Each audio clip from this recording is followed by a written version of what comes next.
Welcome back to the podcast. I am Danger Dave, and Rob is sitting right next to me. Yes, I am. I am here. I shall accept the name Danger until I can come up with something better. Fair enough. So, take 2. Indiana Jones and the Temple of Doom, the condensed version. Yes, we've done this one once, but it was prohibitively long. Editing would have been cumbersome, and we've learned a lot about podcasting since then, so we realized that we don't want to bore you with the entire scene-by-scene playback, so you're getting the more refined version of our take on Indiana Jones and the Temple of Doom. Or as Steven Spielberg calls it, Raiders 2. Well, I guess that's his prerogative, Yeah. but, quite honestly, there's a bit of a departure with this movie from Raiders 2. It wasn't a sequel. That's a prequel. Prequel. So the 2 isn't really that apt. Prequel with a lot of questions, though.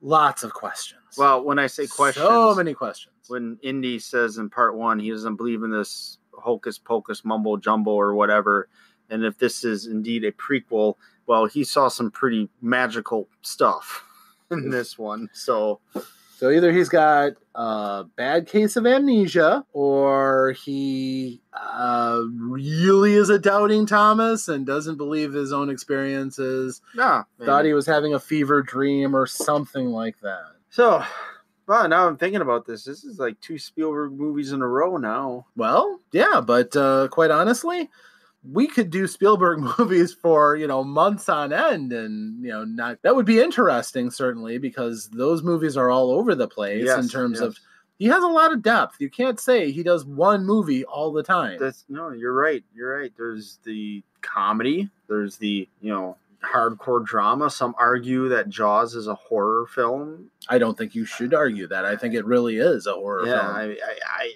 probably because of my line of the horror films that I watch, me wearing my Friday the 13th shirt today, Which Jaws is very impressive, by the way. Jaws is very mild. So Jaws is mild, but at the same time, you've got a couple of interesting elements. And I know we're diverging a little bit, but with Jaws, you have a monster. You have people who are being terrorized but can't seem to really defend themselves. You don't have some higher power that comes in and saves everybody, like the military. And you have people who have to make a hard choice to confront the evil in order to get out alive. Yeah. And all of these are good hallmarks to a well-crafted horror movie. Yes. I have absolutely no problem giving it that. And also, the people win in the end by improbable circumstances. That does not take away from how bad, how tough the monster is. Yes. So even to the point where the ending couldn't have happened the way it did physically, but Mythbusters proved that. We aren't going to get into it. That's almost every movie. In fact, Mythbusters could probably come up with a bunch of stuff for Indiana Jones and the Temple of Doom. So let's get I do miss that movie. But the problem with Mythbusters in that is that some of the stuff that is unbelievable is because of magic. Yeah. And Mythbusters doesn't do magic. Right.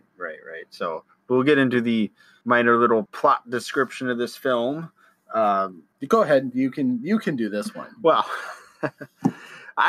me personally, I'd just read something very brief and similar, And it's probably good to have a little bit more discipline by a writer that is doing basically the syllabus of the movie rather than me going through 6 pages of notes and trying to hit the point. Because essentially we can cover the variety of the stuff from the notes just after we give the little brief description of the film, because Correct. A lot of the stuff in the notes that Rob is really good at taking, I have opinions of too. Things spark in my mind that I can talk about. But grabbing one of the synopses from the IMDb page, in 1935, Indiana Jones arrives in India, still part of the British Empire, and is asked to find a mythical stone. He then stumbles upon a secret cult committing enslavement of human sacrifice in the catacombs of an ancient palace. That is the basic plot of the film. Very brief, but it does start off in Hong Kong, which has a great musical number in the beginning over the titles. See, the thing with that synopsis is that it's very cut and dried, but misses so much because, again, we're going to go into what makes this a classic Indiana Jones movie. That synopsis is just a little too dry, but we're going to get into it. So we're going to start on Hong Kong. Hong Kong. So we have a nice exotic locale to start out with. Very Indiana Jones. Very good. Yep. And are we going to summarize the scene, or are we you just don't going have to to summarize too much. I mean, most that's going on in the scene. You got the introduction of your lead female, Willie Scott, who's singing. Okay, stop. Let's talk. Let's address the elephant in the room, shall we? Not that Willie is an elephant, although she does have bad luck with elephants. Okay, we're going to talk about this movie with any kind of a critical flair. His 20 pages of notes, 10 of them are dedicated to I don't like Willie Scott. No. They just talk about how she's a terrible, terrible influence in this movie. How she doesn't add anything but screaming and annoyance and distraction from the rest of the movie. There are a few scenes where she is tolerable, but Willie is harsh compared to a lot of the other romantic interests in Indiana Jones movies. She is not capable. She is just there to scream and be dragged around. I like every other woman in any of the other Indiana Jones movies better than her. Yeah. But they're all different then when you look at it from that perspective. So this is true, but all I'm saying is that generally with these pulp fictions, the woman is not purely an ornament to be dragged around and saved all the time. Willie is, which drove me nuts. A little bit. At least you can ignore her for a while. So Indiana Jones is meeting with some people, getting a diamond. With a crime boss. Trying to exchange with Lao a diamond. And, of course, things don't go as planned. Action ensues. Willie Scott gets dragged into it. They end up escaping the place through all the gunfire and the very well put together action scene. Important things in this. Number one, Indiana Jones continues on his run of looking like an intelligent adventurer. He speaks the language, so he can talk directly to Lao She in his native tongue, which is cool. He is competent. He is comfortable in this nightclub setting. The tux fits him real well, and he looks smooth. And even though he's surrounded by gangsters with guns, he's not breaking out a sweat. He's competent, and as well as, having swagger. He is a good action hero in this movie, showing a range of depth. However, since this is mostly an action movie, this is a full half of his more intellectual side is used up in this opening scene. The other one also happens with the supper scene, but we'll get to that later. Yeah, they escape the nightclub through this, falling through some awnings, which was cool. And right into a car, which was perfectly strategically placed, where we're introduced to another sidekick. Holy smokes! Crash landing. Short Round. Yes, Short Round. The sidekick character. The young Asian boy who follows Indiana Jones around as his sidekick. Yes. And chauffeur, apparently. Then they drive off to the airport. And we get to the airport, make a couple notes here that, this various eccentric, British guy greeting Indiana Jones. Yes, British accent. Dr. Jones, I got everything set up for you, whatever he says, all these years, I always thought that was Anthony Daniels, who was C-3PO, but it turns out it was none other than Dan Aykroyd. Dan Aykroyd. Yes. From Ghostbusters. Who also does the movie a favor by identifying that, yes, good heavens, Willie Scott is the famous American vocalist. Yes. So she has some fame to her. And not only that, in that background, too, you see some Steven Spielberg and George Lucas hanging about, old Alfred Hitchcock style. And Indy's like, see it, Lao Che. Shuts the door, and Lao Che owns the airplane. How great is that for Indiana Jones to escape?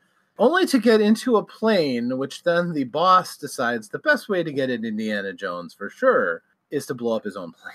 Yep.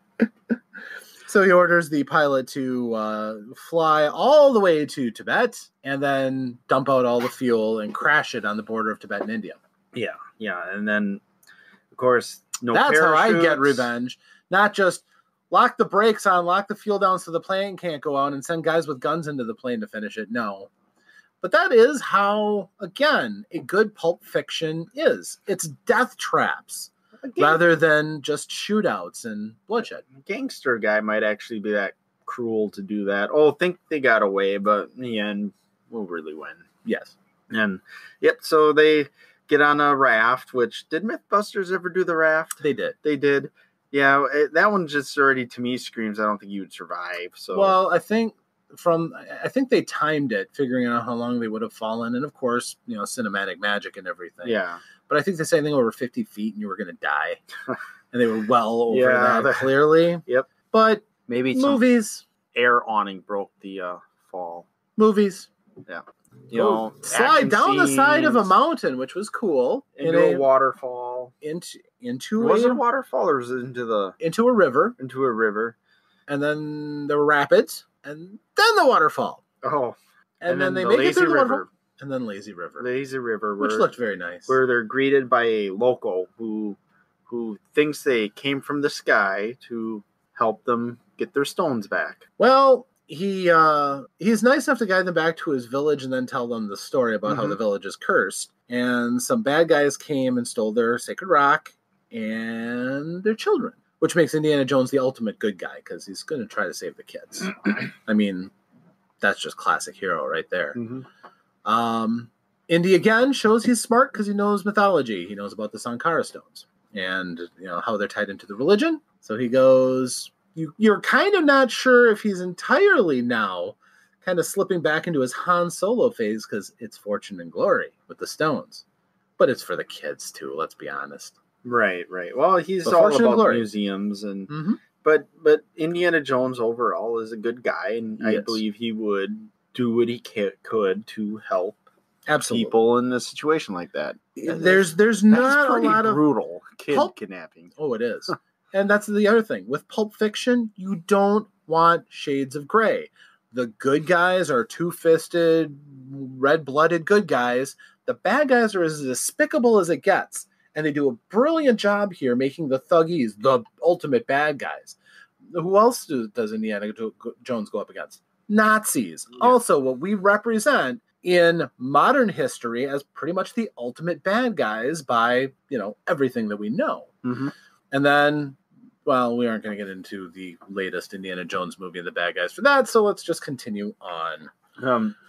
So after he gets the story of the stones and where to go, they go on their little adventure, the trek across the jungle with Willie Scott side trip and Short Round. And they're we get some scenes where Willie Scott is clearly an indoor girl. You're being kind. It's like Short Round's been around. He knows what's going on, and Indy obviously he's done this few times, and Indy knows to identify a threat, but he still shows that he still doesn't like snakes, which is fun. But yeah, that scene right there, the jungle scene, is where I really started to hate Willie Scott, because everything that she everything touches, screams, thinks she hears, freaks her out. Now, don't get me wrong. I know how people who are not used to icky things, especially if they have that kind of a phobia against anything that is in their minds grotesque or filthy or what have you, would have a really hard time with this. But it's played up to a comedic level in this, which is grating because I just wanted to go on to the part where Indy gets to do something else cool. So we have to listen to this. Yeah. That's my perspective. And parts of that, though, too, is they wanted a complete opposite of Marion. Well, they got her. Yep. Yeah. They definitely got her. Yeah, they play some cards, and then, of course, the next day they go on their trek even further. They get to the palace. They're greeted by, a sophisticated group of people. Well, the one thing is, and this was nice, they show multiple facets of the Indian culture. Because there's the kind that you usually see in cinema with a bunch of people in turbans and whatever who are acting a particular way that is somewhat alien to Western culture as we know it. And then you have at the same time the dichotomy of the cultured sophisticates because of the British occupation. They have embedded themselves in the English culture as far as education, manners, down to tea time. Mm-hmm. And you very much see that in Pancake Palace. Right. When we're greeted to, I'm going to butcher his name, Chatter Law, played by Roshan Seth. He's the prime minister. Yeah. So. And, there is the split in cultures, clearly, because then we get to dinner. Mm-hmm. Oh, the dinner scene. The dinner scene, which, again, this shows Indiana Jones as an unflappable adventurer. He can look at anything weird, understand different cultures, and no problem. He can speak different languages. Willie doesn't. Yeah. Nor does Short Round. Is where Short Round breaks it and loses his cool at the dinner. Because the dinner gets to be a parade of things to make the Western audience uncomfortable. One of two yuck scenes, I guess you could say. Yes. There's a couple of yuck scenes. There's more than two. They're cutting open snakes. Cut open a snake for eels to come slithering out. And the beetles, eating beetles out of the shell. Oh, yeah. It's like peeling off and licking out peanut butter. Especially since they make the person who they're watching eat this stuff, he's got a big beard and buttery beetle bits stick to his beard and everything, and he gets a nice burp going at the end. It's designed to make Western audiences feel a bit queasy. Chilled monkey brains. Yes, chilled monkey brains. Or the soup. Yeah. Remember the soup. It's not just tomato in there. Tomato and eyeballs. Eyeballs. Yes. Which just, as far as the size and the shape, those do not look like any animal eyeballs that I know of. Those look like human eyeballs. Yeah, they could have been. More than likely. Cannibalism is generally not something. Gorillas, maybe? Are there, like... Yeah, that could have been. Actually, if they're going to eat monkey brains, those are probably harvested from monkeys. Oh, the eyes. Because the eyes are taken out of the skull. So, So she had monkey eyeball soup. Yeah, okay. I think that's the best conclusion we got. And we're going to go with that. Anything else is too horrible to think about. Yep. So, yes, they have this litany of things that look terrible, which is, again, enforcing the exoticness of the locale, which is another important part of a good Pulp Fiction Indiana Jones movie. Yeah. They're definitely not in Kansas anymore. Yeah, and then, of course, the night ends, and they're getting ready for bed. Indy and Willie are flirting up with each other. Indy promises her some apples. Yeah. Indy promises her some apples. Yeah. And that's not what he's promising her. Oh, well, I think what he's trying to do is seduce her, like, hey, baby, I got some food for you. Well, they're seducing each other. Yeah, so, and of course, it doesn't work out as planned, because that's when the bad guys like to rear their little... They don't flirt very well, number one. They're, like, trying to insist the other one is flirting more. Yeah. That was kind of silly. Yeah, the bad guys... Not terrible, though. Yeah. I mean, it's you want contrasting, male and female romancing. Some of the ones that work really well, like Romancing the Stone and even this movie to an extent, you need to have some friction before it all works together. If they just go together like a hand in a glove, it's not great. Princess Leia and Han Solo. It's that friction, but when it works after you get through that friction, it's much better as a result. And that, I'll give in this case, worked out. Yeah. And of course, we have our bad guys show up, and an assassin tries to take out Indiana Jones. Yep, and with a Garrett, which is nice. Indiana takes him out in an interesting way. Is that the ceiling fan? The ceiling fan. Somehow he gets hung in the ceiling fan because Indy throws his little... Mythbusters ever do that one? No, because there's no logical reason why he's suddenly hung. That's never stopped them before. So they might have, but I don't remember. And then of course, Indiana Jones then goes run into her room to find out what's going on and see if there's any bad guy there. He doesn't explain it, of course, so Willie thinks that he's just molesting her walls. Yeah. And her statues. Yeah, and so that's where they find the secret passageway through the Madonna-tipped statuette. Yeah. And he's just doing a check to make sure that statuette didn't have cancer. And then they lead off into the dungeons, really. They start going through the mazes. Well, it's Willie a stays back. nice dark underground passage that Indy and Short Round go in, and it's properly gross because whenever you go underground, there's bugs everywhere. The bugs are great.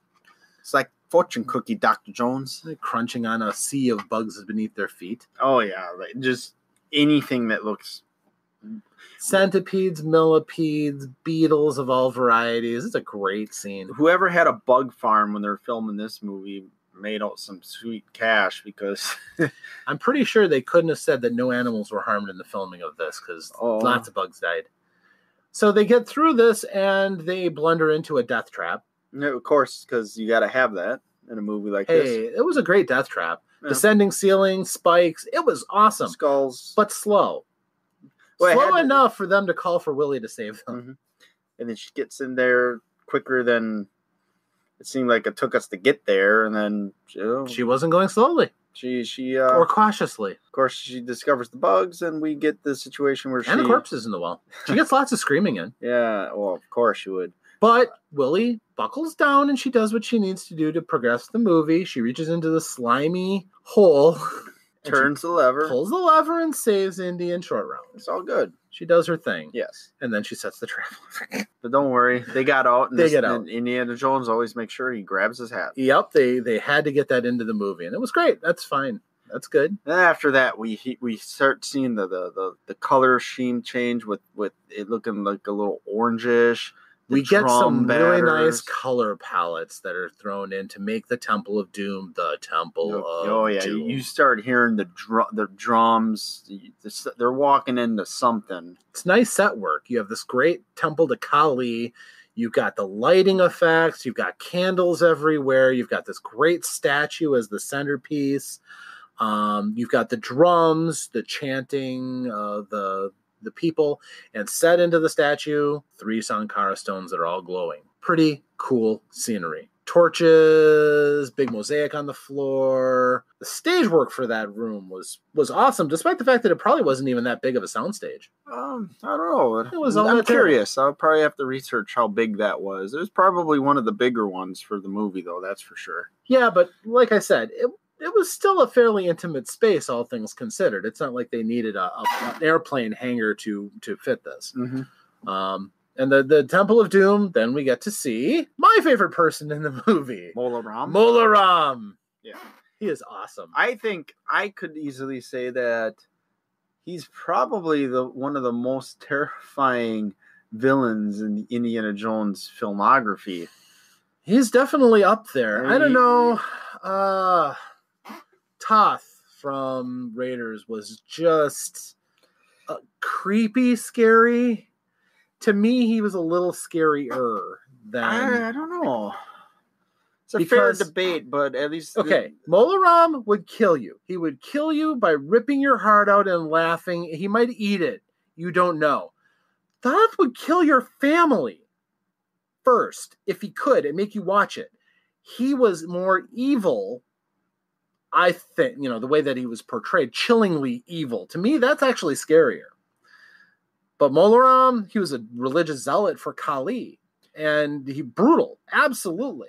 Because you get to see a sacrifice. Right. Well, part of that Toth, there's also like almost like a secondary villain. So it was... To me, he stole the show. He was just the presence, yeah. But then in the first film there, the Belloc, he just got in bed with the wrong people, really, and right. And Toth, followed other people's orders and everything. But realistically, if you were scared of anybody in Raiders, it was him. Because, like I said, he wanted to do bad things. But Mola Ram is. Absolutely. Wow. The voice. The look was excellent. The voice was great.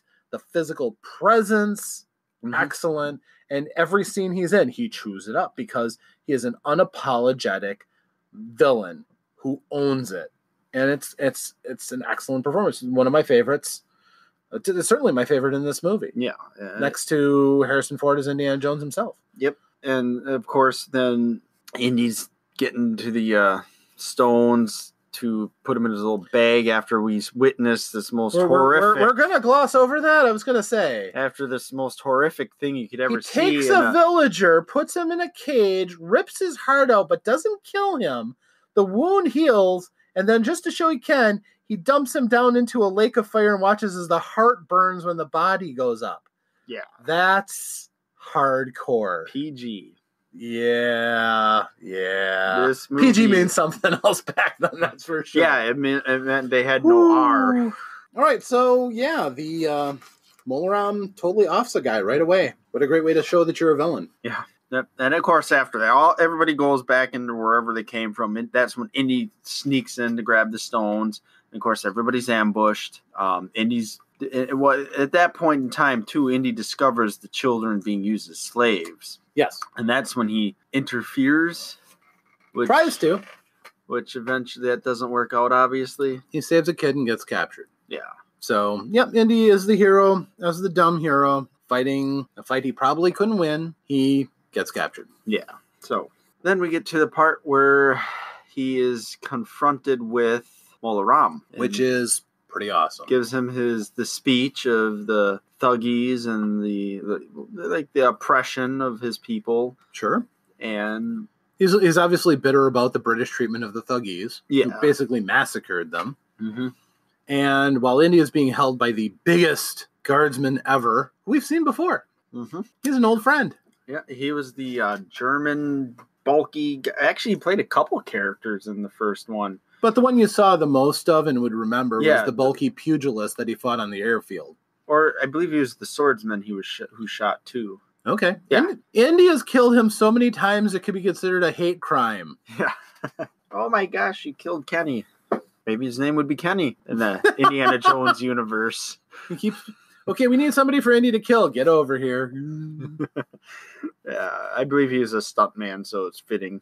Yeah, but, he had a great physical presence, too. Mm-hmm. And again, he was the kind of person that you want to see the star fight. He doesn't go down in a single punch. It's a great fight when they finally mix it up. And he's obviously strong enough to hold Indiana back while they give him the speech and threaten to give him the blood of Kali. That will hypnotize him or something, make him bad or follow the cult. The one thing, and I like to try to single out great quotes from a movie. This was one of my favorite ones because he's being held there and Molaram finishes his speech. The quote, "What a vivid imagination you have." That's just awesome. The other quote that I really loved from this was when he went down to get the Sankara stones and Willie says, "You're going to get killed." And he goes, "Maybe, but not today." It's a great line. I love those lines. Ooh, if they ever make an Indiana Jones 5, I hope they pay that off. Well, I guess it was today. Yeah. So no, I don't think they'll ever reference Willie Scott or any of this again. Which is pretty harsh considering she married Steven Spielberg. Yeah, he got what he wanted out of her. Yeah, so he's brainwashed. Short Round is now one of the slave children, but of course Short Round's been around, so he's not just going to sit there and be chained up. No, he uses his pick to get himself free, which is what he can to get out. You notice I did not rant about Short Round? No. A lot of people hated Short Round more than they hated Willie Scott. Most of the complaints that I hear is that Indy gets saddled with this dumb kid. Well, Short Round proves he's resourceful and he's got a depth of skills. He has a nose for trouble. He's got a number of positive qualities. The only thing I have a problem with is them choreographing him fighting alongside of Indiana Jones and beating grown people, which I don't really think is a good thing to be showing. Yeah, with grown adults fighting children. I'm going to make a point about the kids in action films. I don't know what it is, but for whatever reason, whenever there's a kid in an action movie, especially let's say a sequel or something that's established, you got mutant aliens, Short Round and this Indiana Jones, and any other time a kid shows up in a movie, the complaint is, "Oh, I see you're joining the Kali cult right there, huh?" Yes. The little skull with the blood in it. I need the blood of Kali to get through Willie Scott. Oh, wow. So, but like I'm saying, I don't know what, but like men who these movies were pretty much marketed for. I mean, it's little more neutral today, but back then, a lot of times I think teenage boys, whatever, guys, when these movies present children in them, they see that as a distraction, and it's ruining the adventure that could be going on without the kid. It's very bizarre. It's a complaint that I see a lot myself. Well, I think that under the circumstances, it is kind of reckless for Indiana Jones to have whisked Short Round, who's obviously a native of Hong Kong, off on this adventure with him. Probably would have been just as easy to shoo him off into the crowd at the airport so that he could have stayed in his home city. But, whatever, he's in the movie. Dr. He's Jones, an asset. I might die. Not today, kid. Yeah. Just come with me. So, it's just taken for granted that he's off on the adventure with him, and that's fine. There's a lot of, suspension of disbelief in Pulp Fiction movies. Yeah. That's how they work. And like I said, he holds up his end of the show. He's entertaining and endearing when he needs to be. Again, I only have the one real complaint about Short Round. He is not nearly as annoying as Willie. And when he is useful for the plot, he's appropriately useful for the plot. So I don't have a problem with that. And then whatever's going on with Willie, she's getting ready to be sacrificed, and Indy's supposed to do that. And to me, I won't fault the movie for this, but it just kind of drags out with the whole part where she's being lowered into the pit and then not lowered into the pit, because that's when Short Round comes out to help and things get a little chaotic. And the pit starts coming up. That's a good pulp action fight, though. So you remember in Raiders of the Lost Ark, the fight in the airfield. Yeah. It was multiple stages of various things that eventually led to the explosive climax of the movie. I just probably wanted to get to the point where they're out of that stage of it. I just wanted her to fall into the lake of fire by that time. And then Short Round manages to get Indy back as Indy. By burning him in the side with a lit torch. Yeah. And then that's when they begin to do their big old rescue scene. And that's the one part that I didn't like Short Round. He's fighting cultists right alongside of Indy and winning. They don't show Short Round getting hit, really. I think the only time you really see him get hit is when Indy backhands him when he first tries to make his appeal for Indy. But, all of a sudden he goes martial arts and starts taking on full-grown, But, it is what it is. It's Pulp Fiction action, suspension of disbelief. We're moving on. They do eventually get Willie up, working together, who slaps Indiana, which is great. Yeah, and then I was fine with that part. They begin their rescue of the children, and they start fighting the slave. What now? We're getting out of here, all of us. Harrison Ford, when he gets serious in a role, he makes that so believable. So you don't imagine him as an actor playing a role. The menace that he puts in, prepared to do whatever it takes to get those kids out, that was perfect delivery on that. Yeah. He really nails that part of the role, no problem. As a matter of fact, Harrison Ford is an amazing actor. When he does this action role, he is Indiana Jones. And I am going to have a hard time seeing it rebooted, as it inevitably will be for that next person. But it'll be fascinating to see who they pick and the twist they take on it. I'm not Shia LaBeouf. No, it'll probably be the kid of Willie Scott's character in Indy. There we go, Chris Pratt. Yeah, I'm okay with this. I've kind of got a man crush on Chris Pratt, though. That's okay. I like Chris Pratt a lot. But that's probably what will happen. I don't think it will be him. The point is, we can save what's going to happen after Indiana Jones once we get to This is true. To the last movie. This is true. Well, as a matter of fact, we could probably talk more about that than we talk about the movie. But I like that one. I know, but I'm just saying we have a lot to discuss as the end of this series. There's a lot of question marks and holes to fill. But let's get through with this one first. Very good, Dave. I agree with you. Let's do this. So Indy goes down. He frees the kids. Big fighting. Shackles falling off. And then the confrontation. Indy versus Big Muscle Guy. Yeah. Over the stone. Over the crushing. Stone Crusher. Stone Crusher. Yep. So, big classic fight. Indy gets some beating in. Indy is clearly a better fighter in this one. But it's complicated by voodoo. Oh, voodoo doll. The voodoo doll from the Maharaja, who is himself clearly affected by the blood of Kali. He is sabotaging Indiana Jones with a voodoo doll. And then we get kid-on-kid violence, which I'm still kind of an issue with. You watch Short Round just lay a beat down on this kid and bloody his nose. All right, 2 movies you can't watch: Stephen King's It and Rob Zombie's Halloween. Fair enough. I can watch it. It's just I'm a little uncomfortable. I don't like watching kids get beaten up. Call me a softie if you will. It's just not something I enjoy. Because I know it happens every day, and that's not good.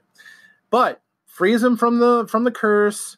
Once that happens, Indy is free to go and lay the smack down, and does. And again, we get another villain who dies by the environment and not directly because of Indiana Jones. Yeah, and that crushing wheel that was teased out through the whole thing. I call him Kenny from now on. When that character shows up again, Kenny. Even in 4? Well, he was dead in real life by then. But... Well, he couldn't have, brought him back for him to get beat up and kill him. Saves on the effects if you actually just, have the corpse run over by a tank. Dang it, they should Peter Cushing him. Oh, yeah. Anyhow, they didn't do that. So he's gone, and now Indiana Jones and company gets a warning from the Maharaja to take the left-hand tunnel. No, the right tunnel. You're supposed to take the right tunnel. A tunnel. It's the right tunnel. They got to take a tunnel. Not the one that has the scary lighting coming from it. Don't take that one. Yeah. So they get into the minecarts to leave.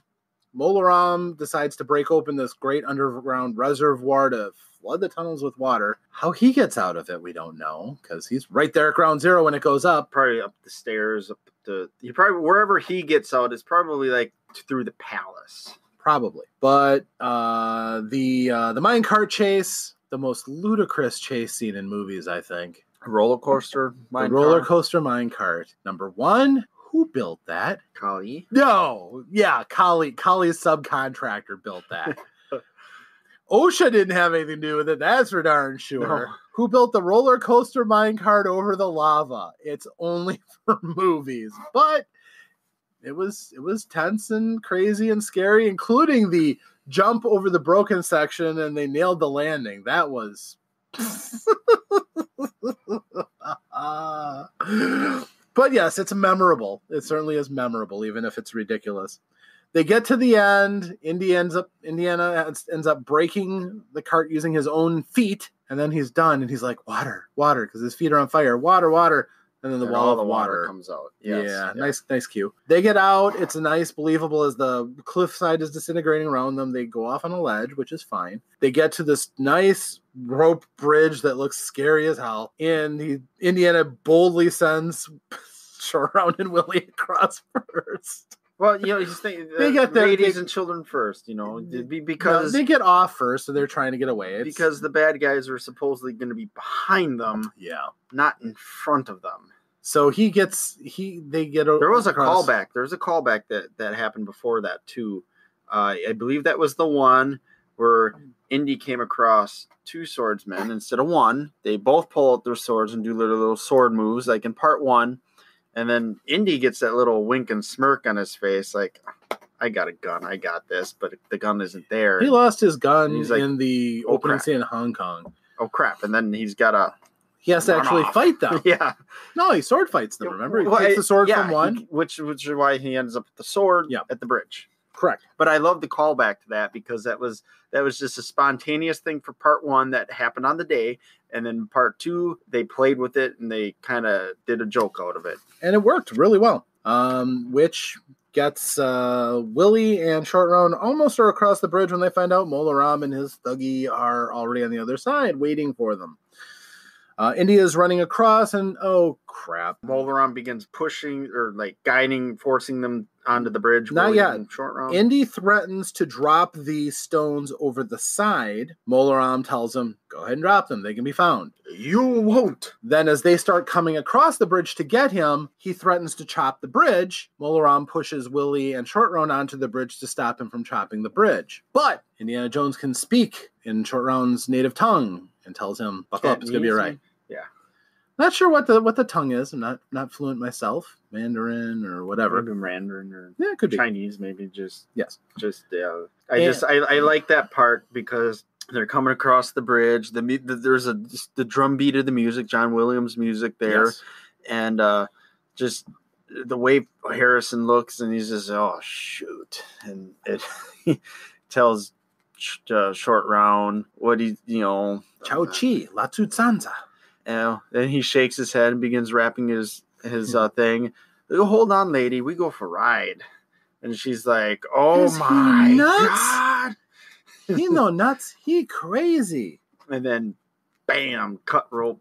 Yep. It was great. And then the chase turns into a vertical climb up the ruins of the bridge. Molaram and a couple of his thugs survive. Molaram uses his thugs as projectile weapons at Indy, which is cool. Yes. Again, showing you're a villain by killing your own men off. Into the crocodile-infested waters below. The effects that were done to show these crocodiles eating cultists was great. It was just them rolling around and Just rolling tears around and tearing up some cloth. And I'm Yep. sure they threw like a pig carcass or two down. But you had some nice Wilhelm screams going on as the cultists went down. It was great. Yeah.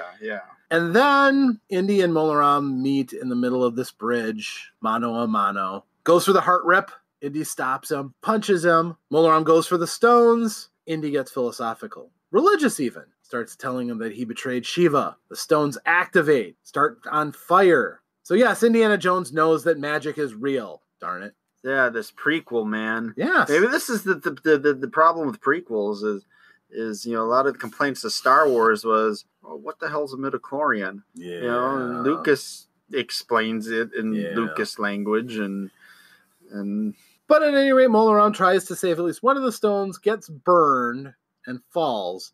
Indiana gets it from him. It cools off just as Indy touches it and saves the village's Sankara stones. At least he has a 1 in 3 chance that it being their original stone. but it doesn't matter. It doesn't really matter. Yeah, no, it's just So- got one of the stones, so that's fine. Pretty much. So Molaram falls, dives the crocodiles. Indy climbs up just as the British army comes to save the heroes by shooting the thuggy archers who were trying to kill them on the side of the cliff. Happy ending at the end. Indy, Short Round, and Willie walk to the village, and then a flood of children come into the village, and everything is fine. The old native says, I knew that you'd come back when life returned to the village. And happy ending. Yep. Happy ending. End with the march, and then And of course, Short Round's elephant gets to soak Willie and Indiana Jones, which was funny because they had problem with that elephant. yeah, yeah, that was a good movie. And like I've always said, this was the first one that I've ever watched. Yes. And I have memories of that being on the tape with Indiana Jones. Temple of Doom was the first movie on the tape, and then followed by that was Ghostbusters, and there's another movie after that. I can't remember what it was, but I just remember whenever I wanted to watch Ghostbusters, I had to fast forward through Temple of Doom. Well, the interesting thing is you get, supernatural elements and themes and Dan Aykroyd. Well, you didn't even know. It was I Dan did not know Aykroyd, that was so- Dan Aykroyd back then. That I didn't find that out until later, for the simple fact that my stepdad would record over the credits, so half the time I didn't even know the credit stuff. Right. And I suspect you probably weren't as much of an information hound as you are now. Not quite yet. There were certain people that caught my attention, because probably Ghostbusters would oh, that's the guy from Ghostbusters, kind of thing. But Bill Dan Murray. Aykroyd really disguised his voice, and this was you can't barely tell it's him because there's no close up of him. It's Well, he's all- in costume. It's in the dark. It's not close up on his face. yeah. And he's using the accent. Yep. Pitch is him. Otherwise, yeah, it's Dan Aykroyd, but they do a good job of not drawing a great deal of attention to him. Yeah, and it was a good movie. I like it. The memories of the stuff. I still would rate this a 10, believe it or not. Even though I said, believe it. I think you're very sentimental about it. even though I said that one scene where Willie was being hoisted up and down on the chain thing, but I got over it. It doesn't take that long to the point where the actions still continue after that. Yeah. I rated it an 8 out of 10. The score was excellent. John Williams did a brilliant job. Harrison Ford did a masterful job in his role. I liked Molaram. I liked the exotic setting, was fine. Willie Scott was a drag on the movie, unfortunately. There were some elements that I just some of the staging issues were a little odd. Some of the suspension of disbelief was just too much suspension of disbelief for me. And there were a couple of moments that just kind of jarred you out of the movie. Nothing terrible. Nothing really that horrible, but some of the special effects were kind of like when the Lao She plane crashed into the mountain. It was a bad digital effect. Digital? Or not digital. What year are we talking about? Yeah. Some of the green screening was painfully obvious. It was not ILM's best day. No, it was not. And there were numerous circumstances where that was the case. But all things considered, it's a very watchable movie. I would watch this movie again. It's vastly better than Police Academy 2. I would say, when you mentioned the score, yeah, overall, when I take all the Indiana Jones scores, which I got all of them, and I could listen to them at work if I chose to. I have that luxury. Nice. And the score for the Temple of Doom, overall, I think it is one of the best scores for all the Indiana Jones movies, which might also help contribute to this still being, a 10 rating, because the music was just that powerful. The first movie and the third movie and the fourth movie have nice themes in them. But to me, the whole overall score for Temple of Doom had a lot of themes that were threaded pretty nice into each other. See, to me, a 10 rating isn't a matter of things that contribute to a 10 rating. A 10 rating is what takes away from a 10, because that's perfection. You're talking, they couldn't possibly get any better. It is perfect. And to me, there were some sizable holes in the movie that stopped it from perfection. Now, if you go from the other end, you're looking at a bad movie and you're looking for things to build it up, that's different. But if you're looking for, perfection and going down, then I go from a kind of a more negative outlook, I guess you could say, and just looking for things that kind of held the movie back a little bit. I thought, again, the writing for Willie and the characterization was kind of feeble. But I also say that's the polar opposite of Marion. And even the third... Whatever the intention is, the execution was lacking. The third one would have been the opposite of both, which we'll get into once we get to that movie. Well, the third one goes to, for whatever, Marion was good, although selfish. She hold her own. Well, yeah, she had reasons. I mean, she was sympathetic that way. Mm-hmm. Willie was selfish, but eventually found out that she had some good in her when push came to shove. A lot of pushing. And then the last one was evil. Or the third one is evil. Yeah. So, they go through the spectrum. Right. I found selfish to be less interesting, quite honestly.